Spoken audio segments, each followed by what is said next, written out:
Assalamualaikum warahmatullahi wabarakatuh. Jumpa lagi dengan saya Yeni Nurdiana.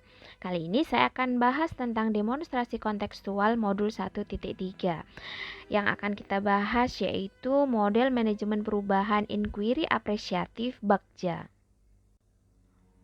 Di pendidikan guru penggerak angkatan 9 ini, saya didampingi oleh Ibu Dewi Horizon Saleh SPD, MPD selaku fasilitator dan Ibu Yuyun Sriwahyuni SPD selaku pengajar praktik. Apa sih tujuan dari pembelajaran pada demonstrasi kontekstual Modul 1.3. Yang pertama, CKP mempraktikkan penerapan paradigma inquiry apresiatif untuk mengidentifikasi potensi diri dan membuat kalimat prakarsa perubahannya. Kemudian yang kedua, CGP menyusun Bagja menurut kalimat prakarsa perubahan diri yang telah dibuat untuk kemudian menjalankannya. Apa itu inquiry apresiatif?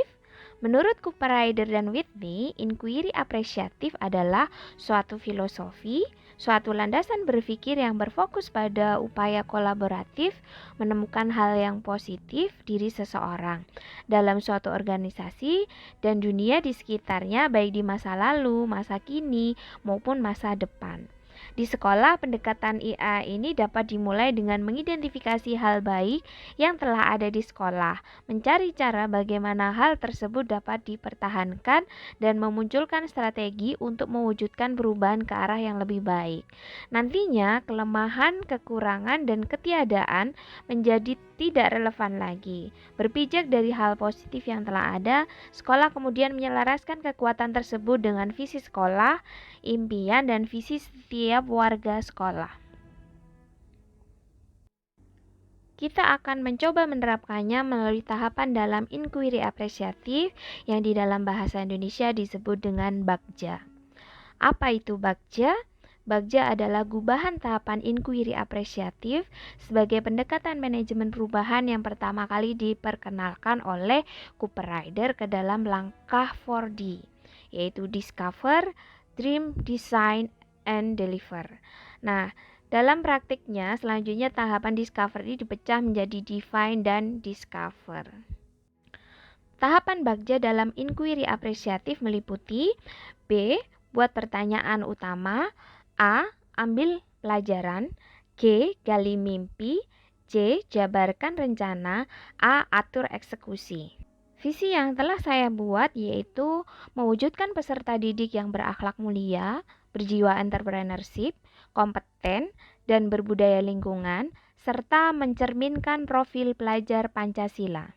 Pernyataan prakarsa perubahan diri yaitu berfokus pada visi kompeten melalui pembelajaran yang berbasis praktikum pada mata pelajaran produktif pemasaran untuk meningkatkan kompetensi peserta didik.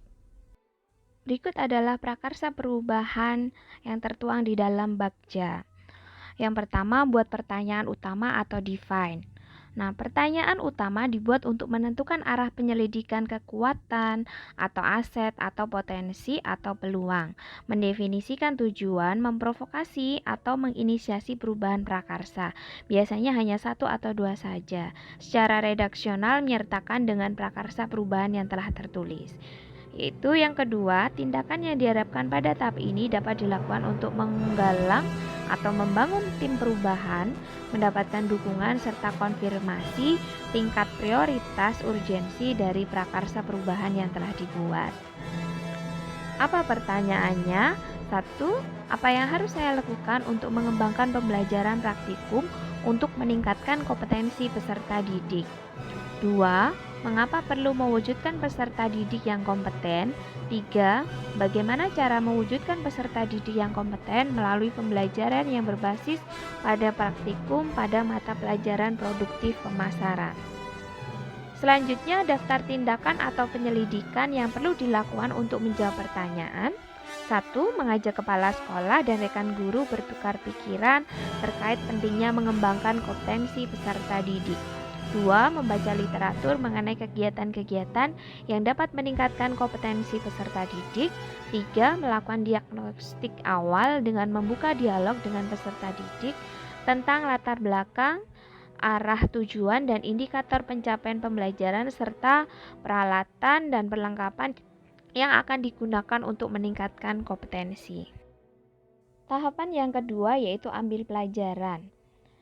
Di sini kita langsung saja pada pertanyaannya, yaitu siapa rekan guru yang berpengalaman dalam membimbing praktikum peserta didik dalam peningkatan kompetensinya.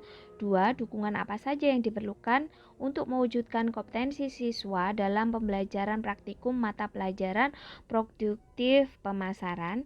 3. Strategi apa yang digunakan untuk mewujudkan kompetensi siswa dalam pembelajaran praktikum mata pelajaran produktif pemasaran.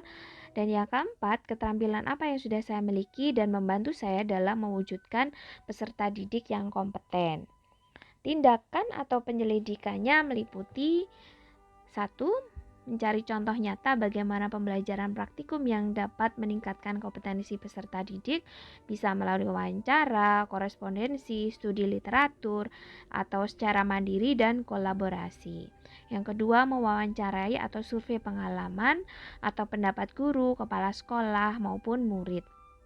Yang ketiga, mempersiapkan materi, peralatan, dan perlengkapan untuk menunjang tercapainya pembelajaran. Dan yang terakhir, melaksanakan pembelajaran yang mengintegrasi nilai kreativitas, kemandirian, pemberian contoh pada pembelajaran praktikum di mata pelajaran produktif pemasaran.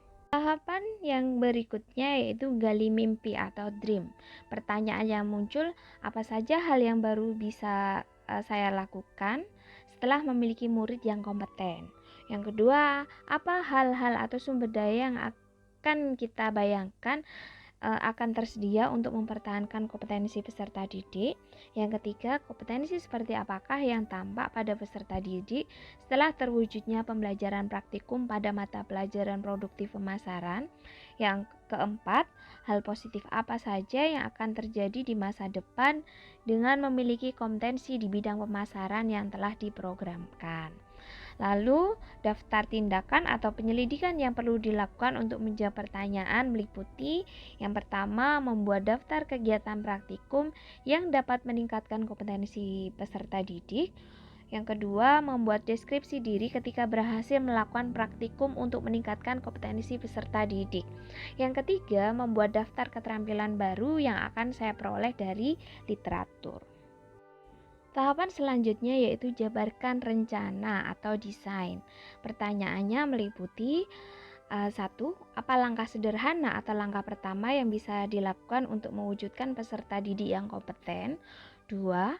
Apa saja tindakan-tindakan yang mendukung usaha untuk mencapai kompetensi murid dalam pembelajaran praktikum?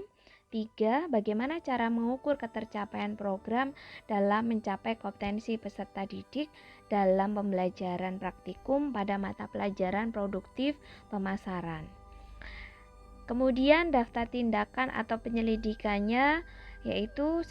Membuat perencanaan pembelajaran praktikum pada mata pelajaran produktif pemasaran mulai dari membuat jadwal praktikum, melengkapi sarana dan prasarana praktikum di lab pemasaran maupun di praktik di luar kelas. Yang kedua, melakukan kegiatan praktikum dengan konsisten sesuai dengan materi yang sesuai. Yang ketiga, membuat catatan khusus, lembar kerja, membuat dokumentasi dan biasanya diupload pada media sosial kegiatan praktikumnya. Yang keempat, membuat instrumen evaluasi pembelajaran praktikum yang dapat meningkatkan kompetensi. Tahapan bagja yang terakhir yaitu atur eksekusi atau deliver. Nah, pertanyaannya meliputi siapa saja yang terlibat dalam pembelajaran praktikum untuk pencapaian kompetensi yang diharapkan. Kemudian bagaimana cara melihat perkembangan program kegiatan pembelajaran praktikum pada mata pelajaran produktif pemasaran? Siapa yang bertanggung jawab untuk memonitor agar pembelajaran praktikum berjalan dengan lancar dan berkelanjutan? Yang berikutnya, bagaimana menciptakan program peningkatan kompetensi berkelanjutan? Dan yang terakhir, apa saja kesulitan atau hambatan dalam pembelajaran praktikum yang dapat meningkatkan kompetensi peserta didik?